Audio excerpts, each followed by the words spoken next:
This podcast is brought to you by Kempower, the reliable, quick, and scalable EV charging solutions for everyone and everywhere. And StarCharge, the largest EV charging manufacturer in the world, and is also a provider of residential and commercial battery storage.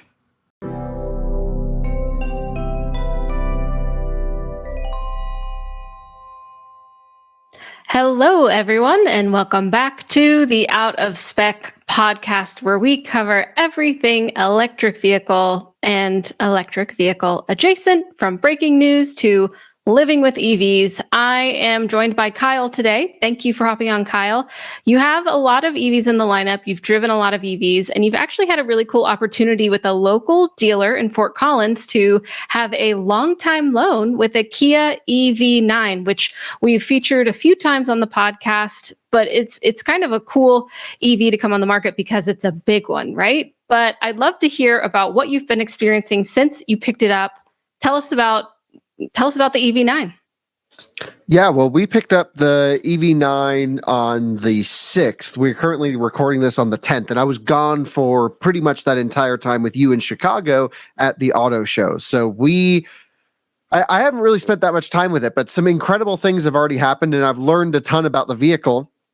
Honestly, just in a short period. Yeah, I would say pretty incredible things, because I didn't know it could do some of the things that it does. Cool. And, I think let's just start off by saying, okay, everyone may know the story by now, but we've been borrowing the Kia EV9s from our local Kia dealer in Fort Collins, Colorado, Kia of Fort Collins, or is it Fort Collins Kia? I actually don't know which way it goes. I don't think it matters. But ultimately, the reason we've been borrowing the EV9s from them is because they're just now getting into the press fleet. So the one for the Denver region just arrived. We actually get it end of this week. I think it's a GT line, all-wheel drive. But I wanted to get the videos out as soon as possible. So from my side, it's wherever I can get the car to get the testing done ASAP. That's what we're going to do. And I just rang up the local dealer, said, hey, we have a small YouTube channel. Like, would you mind letting us borrow this? And they're like, hell yeah, that's awesome. Go take it, do all the stuff. And we made the videos. And they were so pleased with the video response from our viewers who are in-market EV9 shoppers and EV6 shoppers. They actually been buying vehicles just from us mentioning it in the videos. They're like, crap, this is kind of cool. They're like, why don't you take this EV9 that's on the lot for 6 months? And I'm like, that's amazing. I would absolutely love to do that. And, that actually in exchange, there's no like money transacted here. We're going to do a little Fort Collins Kia stuff here on the podcast with them, talk about dealer life and EVs, and just do some educational stuff and learn about what they're offering. And they have some cool programs for out-of-spec viewers. But we went through and we're essentially treating this like we are the private owners of an EV9. They set up a delivery experience for me to film with everyone. They set up, they basically delivered the car. They set my app up with everything. I really got like, what would a normal person get? Now, I didn't need them to go through the car and show me how everything works. But in terms of setting up the Kia Connect services and all of that stuff, that was all part of the plan. And I have to say, it's really different coming from a long-term loan or ownership perspective than having the car for a week. Because having the car for a week, we don't get to log into the stuff. We don't get to add it to our accounts.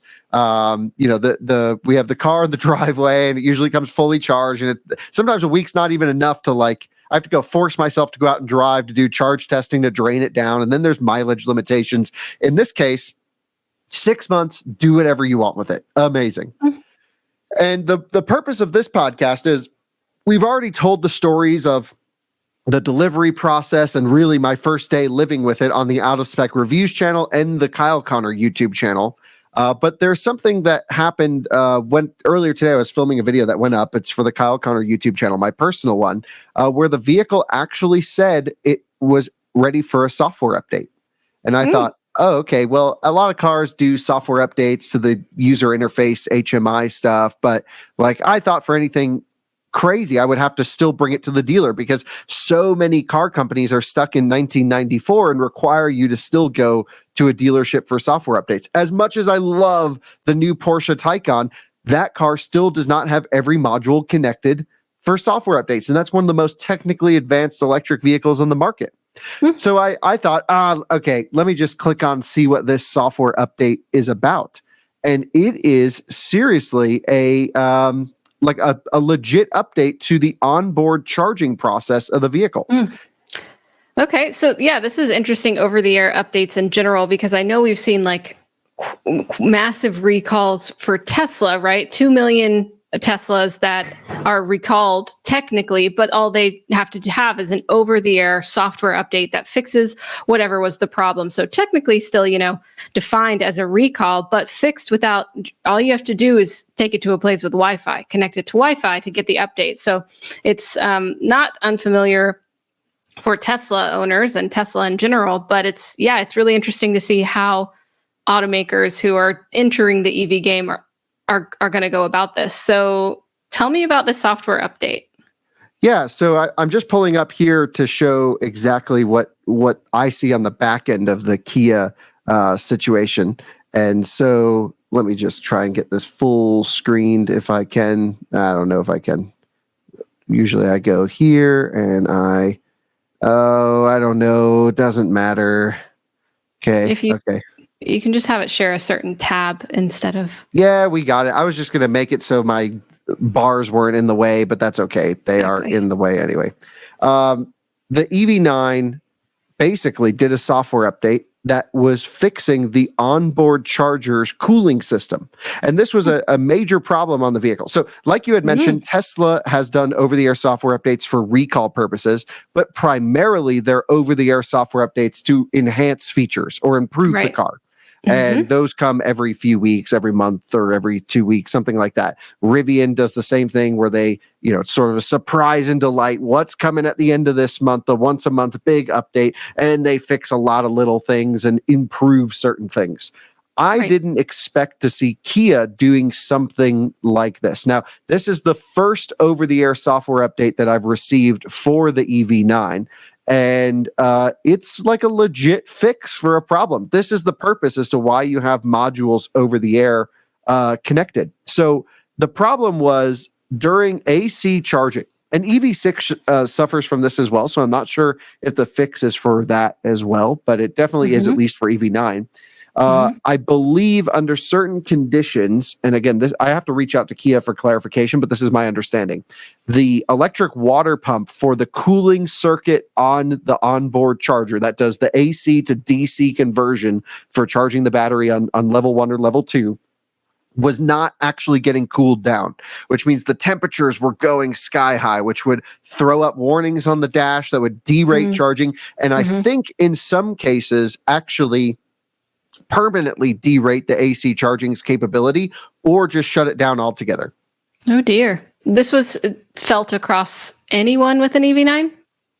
Yeah, so this was like not everyone had the issue, but it certainly seemed like a high percentage of owners. Let's say it's 5%. I don't know what it is, but it was certainly like a problem. Yeah, definitely an annoying problem. Yeah, it popped up during like deep AC charges. So if you plugged in at 0 and charged it up to 80 or 90%, just sitting flat out on AC, I think this would have been a problem. So I received the software update, and when I shut off the car is when I noticed it. And it said, hey, there's a software update ready to be installed. You need to have the vehicle in park. The hood has to be closed. The parking brake has to be on. There was a list of parameters that like, okay, obviously they're being extra cautious compared to Tesla, which is like, I can just set it from my phone to start. But I did the screen and it said it was going to take 9 minutes to install. And if I come here into more details, this is basically what they did to fix it. And I'll read it verbatim. So this was sent out on February 5th, apparently, but our car just received it today, which actually maybe it received it yesterday. And again, I hadn't been driving it for a few days, so maybe it would get it. The one thing that's concerning to me is only EV9s that are connected to the Kia Connect services get these updates. So every EV that's still on the lot undelivered, or that a manager is driving or something like that where they don't deliver the car, isn't connected to the software update feed. So there will still be some cars that are not updated with this one, but this is what it fixes. says, this OTA software update is designed to help improve the AC charging performance of certain 2024 EV9 vehicles by enhancing the operation of the electric water pump. This update will help prevent the interruption of AC charging and the unintended display of warning lights. And it's from EV9's model year 24, produced between September 24th and basically like 2 weeks ago in January, or 3 weeks ago in January 24. And it says it takes 9 minutes to update and you'll receive a notice when it's done. And that's exactly what happened. All right, a quick break from today's episode to thank our sponsors, Climate XChange, for sponsoring today's video. I am excited to share this basically dream of mine for you to possibly win a fully customized electric vehicle while supporting a nonprofit working on climate policy. This is Climate XChange's 8th raffle, and there's less than a month left to enter, so definitely hop on this. Other online raffles might give you a few vehicle options, but nowhere close to this one. Their grand prize winner can choose any fully customized EV worth up to $112,000. This is the price of a fully loaded Tesla Model X Plaid. So if a car on our show, any of the out-of-spec channels has caught your eye, now is your chance to drive home in it. Plus, they make the process really easy. They cover all the taxes, they pay for home charging, and they'll work with you to design and order your dream car. Plus, they also have cash prizes, so you can take home possibly $2,000, $3,000, $5,000, or $10,000. Tickets have sold out for the past 3 years, so definitely don't miss out on getting yours right away. No matter what, your purchase is going towards a great cause. Climate XChange is a nonprofit, and they're working very hard to help states pass policies that fight climate change, something that I take very seriously. That's the whole reason they're running this raffle. They know that EVs play a key role in reducing pollution, and the proceeds from this raffle help fund their important work. You can buy tickets at www.carbonraffle.org, or just go to the show notes and click the link in the description. Sales end on February 27th, and the winners will be drawn on February 29th. A great way to celebrate the leap year. And now, back to the show. It was really smooth. Great. I hit update when I got home in the garage. I parked the car, exited it, walked away, and roughly 10, 15 minutes later, I opened up the app and it said, congratulations, your software update is successful and your vehicle's good to go. It Very was cool. so simple. I mean, it is the Tesla and the Rivian experience. Now, they're not like putting fart mode in here or fun features, but it's a fix. It was done OTA, and it was not just a user interface fix. This is a hardware fix. I was very pleased. I did not know they did this. I was really pleased to see this. Yeah, this is really great because it is an essential function of the EV to be able to cool appropriately when charging so that everything's safe, and also you can get the charge that you want. You did not experience the overheating yourself though, right? So you can't necessarily say this car was doing it and now it's not doing it. Correct. This car, I have not noticed. I only have AC charged it once. It was last night and I was sleeping, so I didn't notice. But I do know that there was an EV9 that was brought into Fort Collins Kia that had a failed onboard charger unit because I think of this issue, and the parts were on back order and they were like, look, you just bought this car and it's going to sit here. So Fort Collins Kia was so cool. They actually took an onboard charger out of an inventory vehicle on the lot that they can't sell right now, put it in her car so she can at least have a working EV9. I think my guess is that this software patch fixes all of those issues, which is great. And it sounds like they're just going to go ahead. Go ahead.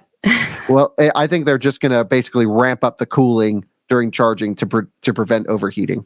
That's what I was thinking too. And also this takes away this kind of headaches from dealers so that they don't have to go into inventory EV9s to take a part out, or even have someone come back in to the dealership to get an update and have that be a part of the dealership's experience with that customer too. So obviously valuable to the customers, but also to dealerships, which sometimes we don't see as the middleman for getting an EV, but in this case we do, of course, with Kia. Yeah, I think in general, dealerships are serving a less useful purpose as time goes on. There are a few good ones out there, and we try and develop relationships with those great dealers. But I think as a whole, dealers are just not a pleasant experience. And having my vehicle serviced from Tesla, Rivian, Lucid has always been a more pleasurable experience. In this case, we have a specialty, Fort Collins Kia here in town that takes care of their customers. That was great, but I don't know. I also found something else digging around in this Kia Connect software, which I'm going to do a whole guide video on this online software and the app, because you can actually do a lot with this. But I found a update coming February 14th, which it's the 10th. So it seems like they've posted it before it rolls out to the vehicles. But it says this OTA software update is designed to update the wireless phone charger control logic of EV9s to help improve power usage. And that is up until production of 4 days ago. Okay, so a nice little Valentine's gift from Kia is this update. So improve power usage, assuming that is the power that is going to this part of the car, the wireless phone charger, to be more, we don't really know, efficient? Yeah, I would think improving power usage is either less heat loss, more efficiency, or more power. Like maybe they've updated from 10 watts to 15 watts. I don't know. Perhaps there's a way we can measure this before and after, so we can actually take a look. But I will say really cool. My experience with the wireless phone charger in the EV9 is not that great. Like, it doesn't really like to charge my phone. So maybe this is going to help with the positioning and some things like that. So, all I can say is it seems like Kia, for the first time, because again, Ioniq 5 and all of the early eGMP cars did not support over-the-air updates. Ioniq 6 was the first one. And now EV9 seems to be the first Kia that's supporting over-the-air updates. Perhaps late EV6s do. I don't know. But this is my first experience with Hyundai Kia supporting their vehicles remotely. And here I have 2 software updates within the matter of a week that I know are coming. This is great. This is exactly what makes me feel good as a consumer of a vehicle, that someone somewhere in South Korea, I don't care where they are, is typing away and supporting the product that, an owner spent a lot of money on.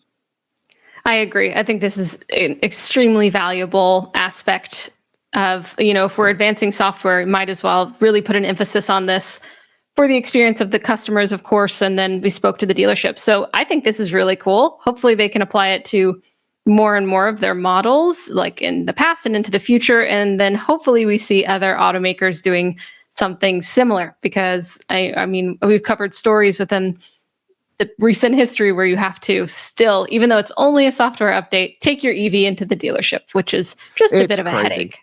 Yeah. And even this, we should not be applauding Kia for in 2024 rolling over the air updates that are just, one item at a time. And I think over the air updates should increase the enjoyment of the vehicle, should increase the touch point from the OE to the customer directly, sort of circumventing that dealer experience as well, making sure that the customers have more brand loyalty and more interaction with the brand. But this is a pretty good start. And again, I've been getting software updates for 10 years on my cars, forever long I've been driving Teslas. It's not new to me, but it is new to me to see a existing automaker do something like this. Ford's been doing it quite often, by the way. Again, I don't own a Ford EV, so I don't see them very much. But actually, the Powerhouse, where our office is, just got an F-150 Lightning. So cool. I'll be using that vehicle a lot and testing it, and we're going to cover the ownership experience of that one. So again, this isn't new. We're not saying Kia's revolutionizing anything here. All I can say is my experience updating our EV9, which is my first time doing an OTA with an Hyundai Kia Genesis product, was seamless, fast, worked great. Yeah, there were some stipulations, like the car had to have doors shut, vehicle. I don't know. You really had to get it in the right parameters, but headlights couldn't be on when you software updated it. I don't know, it was weird things like that. But it did it, and I'm very pleased. And now I at least feel like I have a more reliable product to drive. Yeah, that's pretty great. So, obviously your e-Golf might not get over the air software updates, but what about the Audi or, the other EVs that you do have? You mentioned some, so I thought maybe we could throw in, of course, Tesla, Rivian, you said Ford. What else do you know has done successful over-the-air updates that you don't have to bring them into the dealer that you can think of? Did you mention that? I didn't. Lucid. Okay, Lucid does great OTAs. They just had a big one last week, actually, that like improved torque vectoring on the Sapphire and some other cool stuff. Pretty extensive update. Better charging as well, is my understanding. Who else does it? I don't know. I mean, I've never seen the Germans do it properly. I mean, I know Mercedes can to most modules. They're probably the best ones at OTA out of BMW, Mercedes, and Volkswagen Group. Okay. I know Volkswagen Group is still very far behind with OTA. They issue them very infrequently, and at least from looking from the outside in, they've been quite buggy with the updates. But there's now a plug-in charge update for ID4 we're going to be testing out on Colton's car. That came over the air. So this is increasing. Tesla Model S came out in 2012 supporting over-the-air updates. It's now 12 years after that vehicle. And we are just starting to see other automakers get to halfway to what Tesla was doing 12 years ago. I don't know, but I'm pleased. And I think it's great. You need a connected vehicle. I think it's very hard to sell an disconnected vehicle in 2024 because they're so complicated. There's so many optimizations that can be done after the original engineering of the vehicle to make it better, and customers should have those benefits at, I believe, no extra charge. I completely agree. We'll have to see what the VinFast VF8 that I'm driving around is capable of in terms of over-the-air software updates. And I think pretty good, right? Have you had an update on it yet? No. Okay, but I've heard VinFast can do over-the-air to every module, is what someone at least told me. Great. It's still having trouble with its connection, so we'll just have to see about that.